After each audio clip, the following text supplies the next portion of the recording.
Hello. Thanks for calling Low Value Mail. Hello. Hello. Hi. Hey, what's up, man? How you doing? Good. What is up? Who am I speaking with? What's up, man? This is Steve. Steve, how's it going, Steve? You were just talking about how you lost all your money. I didn't lose all of my money, but I lost a substantial amount of money. Yikes. And the crappiest thing of it all was that it wasn't even in crypto.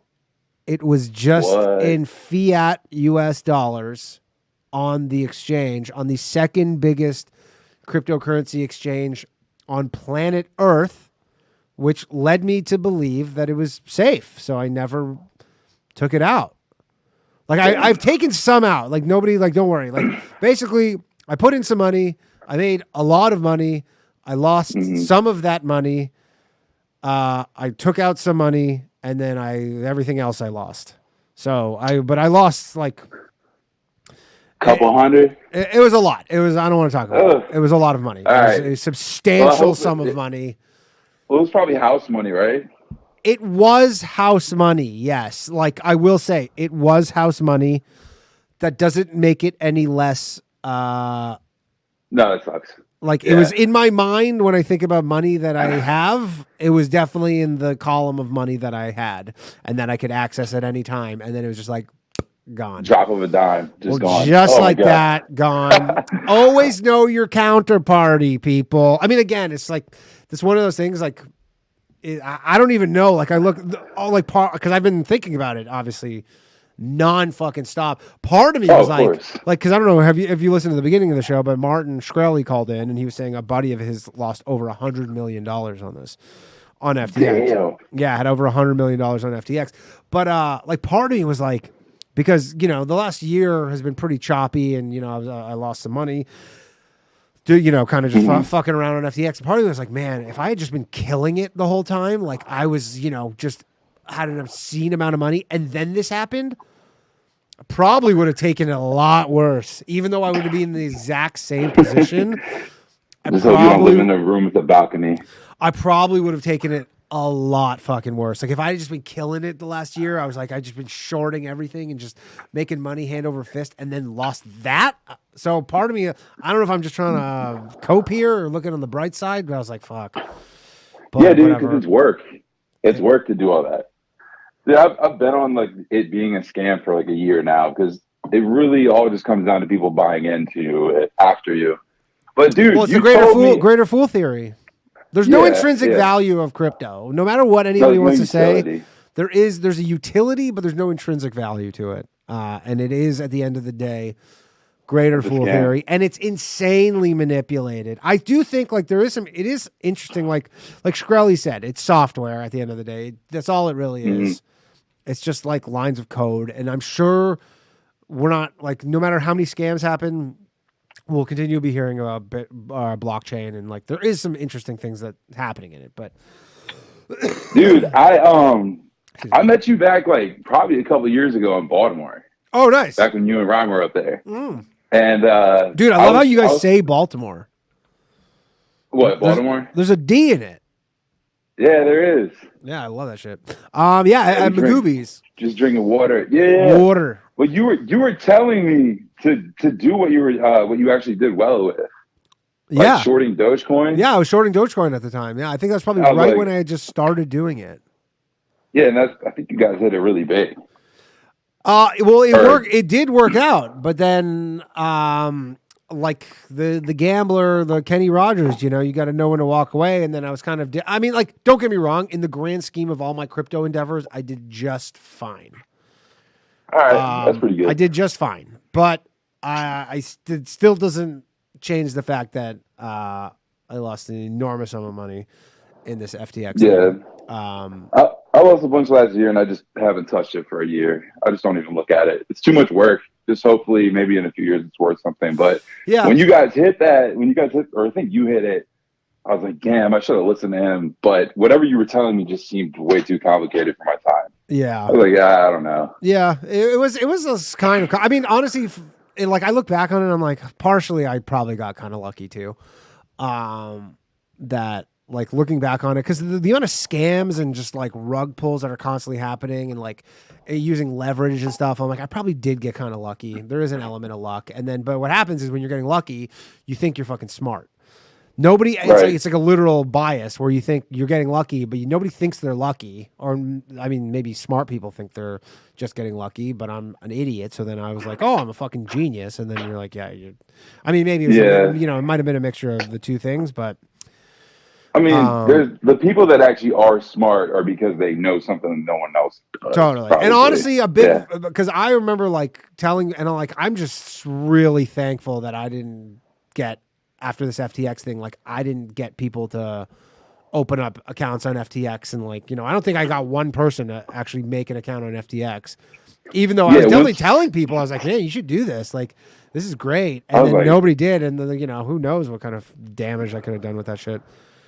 Well, if I would have got out right after that, I think we'd be good. But yeah, I don't know.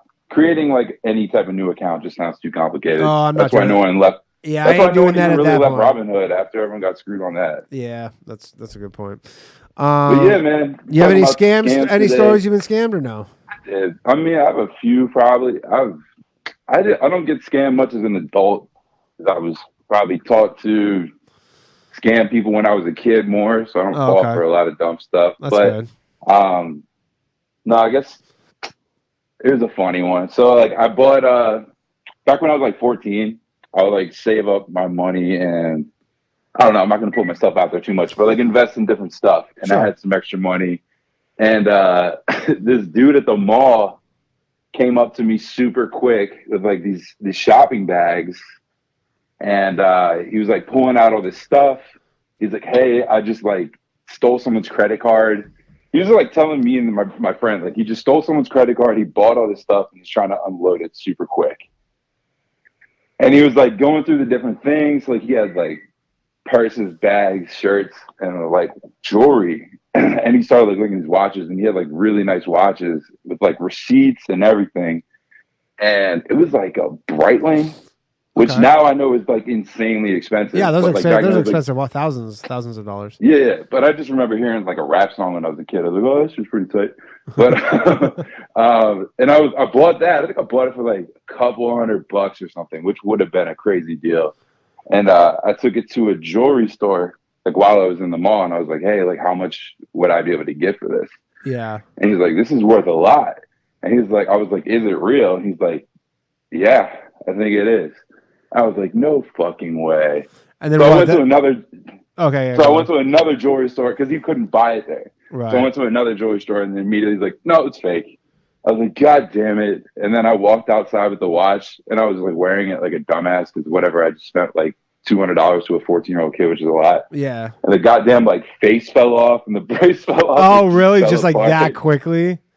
Yeah, and I'm like a little kid, and I was like, screw this. At least I'm gonna like mess with somebody, and I just like put it on the ground and waited for like someone to like take it, and they're like, yo, I just dropped my watch. I don't know, bad idea. Didn't care about it anymore. Yeah, you were just kind of. And then some big ass black dude comes out and picks it up, and I'm like, hey, yeah, it's my watch right there. He's like, no, it's not. And then he just takes off with the watch. So I got scammed twice. Good story though. Yeah. All right, cool. Well, thank you for calling. I appreciate it. Yeah, man. Have a good night. Take care. Yeah, that's a funny scam. Has anybody ever bought speakers out of the car? I remember that was when I was in high school. That was such a big thing going around. It's like people would just pull up to you in a parking lot in a minivan and they open the door and like, you want to buy some speakers, which is like insane if you think about it because they're huge. To just like, you don't have a car. Hello. Let's call Low Value. Hello, Danny. I'm Dakota. How are you? What's up, Dakota? How you doing, pal? Oh, I'm living the dream. Nice. All right, I got a few scam stories. I was big in RuneScape, if you know what that is. It's a video game. I've heard of it. It's I've heard of it. I don't know exactly. Yeah, it's a pretty popular game. And when I was in high school, I walked away. I quit that game and sold all my gold in that for like about 15 grand, a little under that. Nice. And that was all ill-gotten gains from stealing it from people, but. The story I want to tell most recently is like a year and a half ago. I was super bored and I was just working. I didn't really have many friends and I was just super fucking bored out of my mind. And I got this random, you know how on Facebook they're always like random profiles adding you? Yeah. So I knew exactly what it was. I was just fucking bored. And I went along with it. And it was, you know, a fake girl, obviously not. It's obviously a guy behind the screen, but I was just bored out of my fucking mind. Sure, you're like, I'm just gonna entertain the scammer. Exactly, dude, exactly. And they play the video of this girl pulling out her tits and all that, and I was like, all right. And then they're like, show me yours. And so I whipped out my 3-incher, you know. Yeah. And they immediately said, like, do what I want. Click on this link and go insert all your money, blah, blah, blah, blah, blah, or I'll tell these 3 people. And it was literally like the 3 people that I'd interacted with in the last month on Facebook. I was just fucking dying laughing. Okay. And so I immediately just started spamming the chat with, I fucking love catfish. And this guy disconnected immediately. So. Really? You just kind of called him on his shit? Yeah. I feel like they just play a numbers game for the most part.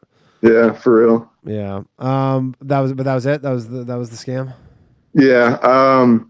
I've got a small tip for all your viewers out there. If you're getting like called up, just say okay, because typically it's going to be someone who doesn't know a whole lot of English, and you just give them an empty affirmative. Okay, they're going to keep going and maybe reveal a trick that they're trying to use. You know. Oh, interesting. I never pick up those numbers.